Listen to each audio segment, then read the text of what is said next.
ورحمة الله وبركاته. الحمد لله رب العالمين، والصلاة والسلام على سيد الأنبياء وعلى آله وأصحابه ومن تبعهم بإحسان إلى يوم الدين.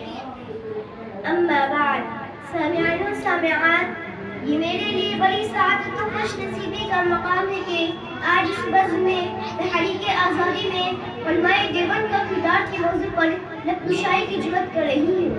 لیکن اب غور کریں تو معلوم ہوگا کہ باوجود کہ ہم طالبان علوم نبویہ کے اعلیٰ ترین منصب پر فائز ہے، اپنے اکابر علماء و صلحاء کی تاریخ ان کے کارناموں سے ناواقف ہے. ہماری نگاہوں سے ہمارے اسلاف کے روشن کارنامے پوشیدہ ہے. آج میں آپ لوگوں کے سامنے انہیں گوشوں اپنی صلاحیت و استعداد کے علم و معلومات کے مطابق روشنی ڈالوں گی. میری پیاری بہنوں، ہندوستان کی روشن تاریخ گواہ ہے. جب بھی ہندوستان کو خون کی ضرورت پڑی تو سب سے پہلے مسلمانوں نے پیش قدمی کی، اور جب بھی ہندوستان کے سالمیت کو خطرہ لاحق ہوا تو مسلمان آگے بڑھ اس کے محافظ و پاسبان بن گئے. آپ حضرات کو معلوم ہے ہندوستان ایک طویل عرصہ تک انگریز سامراج کے چنگل میں گرفتار رہا. مغلوں کی کمزوری اور ملک کی بد امنی و طوائف الملوکی کی بدولت ہندوستان کو طاق غلامی پہننا پڑا. ایسٹ انڈیا کمپنی نے زبردست سازش کر کے ہندوستان کو قبضہ کر لیا تھا اور یہاں کی آزاد و خود مختار حکومت عوام کو اپنا محکوم غلام بنا لیا تھا. میں اس طویل تاریخ کے چکر میں نہیں پڑوں گی. مجھے عرض کرنا ہے کہ انگریزوں کے خلاف سزائے جہاد بند کرنے والے، انگریزی سامراجی طاقت سے نبرد آزما ہونے والے مسلم حکمراں تھے. سب سے پہلے سید احمد شہید اور شاہ عثمان شہید نے پرچم جہاد بند کیا. پھر پشاور کے بالا کوٹ علاقہ میں سکھوں سے جہاد کرتے ہوئے امیر المومنین سید احمد شہید اور ان کے رفقا شہید ہو گئے. تو طویل عرصہ تک خاموش نہیں. پھر 1757 میں پلاسی کا معرکہ ہوا اور شیر بنگال نواب سراج الدولہ نے ایسٹ انڈیا کمپنی کے خلاف عالم جہاد بند کیا. انگریزوں سے ٹکر لی، مگر اپنے 10 سالہ میر جعفر کی غداری کے باعث شکست سے بدل گئی اور ہندوستان کا طویل حصہ انگریزوں کے قبضے اقتدار میں چلا گیا. بہار و بنگال پر انگریزوں کا کنٹرول ہو گیا. جنوبی ہندوستان میں ٹیپو سلطان کی گرج سنائی دی. اس مرد خدا نے انگریزوں کو ہندوستان کی مقصد زمین سے باہر نکالنے کا عزم کر لیا تھا، مگر اس کے ساتھ بھی غداری کا معاملہ ہوا اور ٹیپو سلطان مادر وطن کی حفاظت کرتے ہوئے میدان جنگ میں شہید ہو گئے. اس کی شہادت پر انگریز افواج کے جنرل نے بڑے فخر سے کہا تھا، کبھی ہندوستان ہمارا ہے.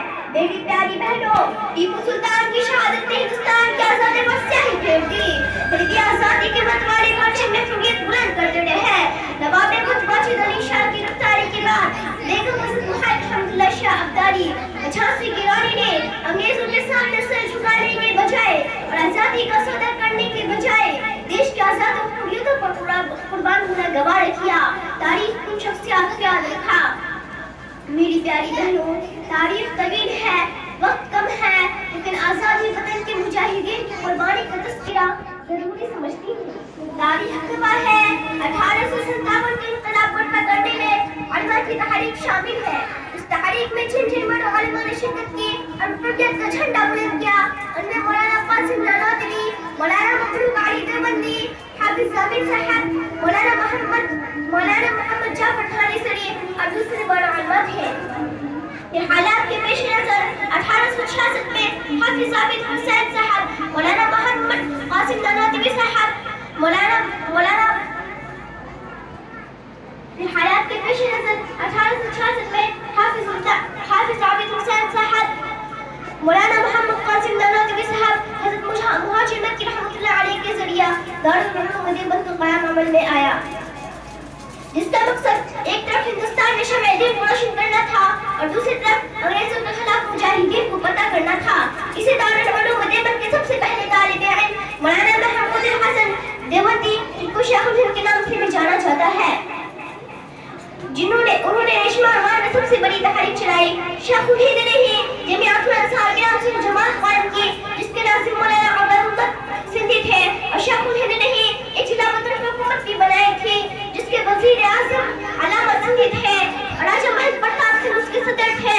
اور شیخ الہند نے مہاتما گاندھی کو افریقہ سے بلایا اور تحریک آزادی کا ہیرو بنایا. شیخ شانہ بشانہ چلنے والے شاگرد سید مولانا حسین احمد مدنی رحمۃ اللہ علیہ ساتھ میں گرفتار ہوئے مالٹا کے جیل میں رہے. ہندوستان چھوڑو تحریک کی آزادی میں حصہ لیا.